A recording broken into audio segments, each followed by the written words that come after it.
In today's video, I'm going to teach you how to join a meeting on Zoom for the iPad.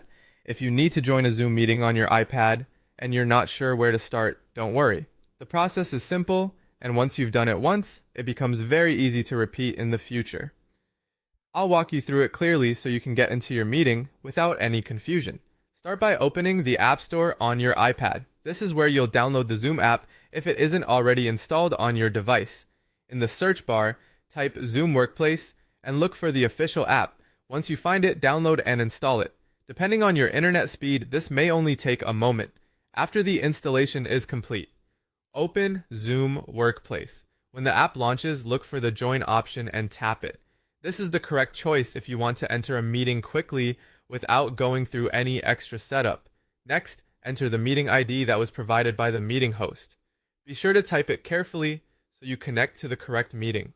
If Zoom asks for your name, enter the name you want other participants to see. This is usually how you'll appear in the participant list during the meeting, so it's a good idea to use a clear and recognizable name. Once that information is entered, tap Join again. If the meeting requires extra security, Zoom will prompt you to enter the meeting passcode. Type in the passcode exactly as it was given to you, then continue. After that, Zoom may ask whether you want to join with video or join without video. If you want others in the meeting to see you right away, choose to join with video. If you'd rather keep your camera off at first, choose to join without video. Either option works, and you can usually adjust your camera settings later once you're inside the meeting. You'll also be prompted to connect your audio. When that message appears, select Join with Wi-Fi or cellular data. This step is important because it allows you to hear the meeting and speak to others using your iPad.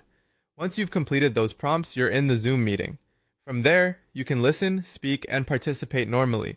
If this is your first time using Zoom on an iPad, take a quick moment to get comfortable with the screen controls so you can mute yourself or manage your video if needed. And that's how to join a meeting on Zoom for the iPad.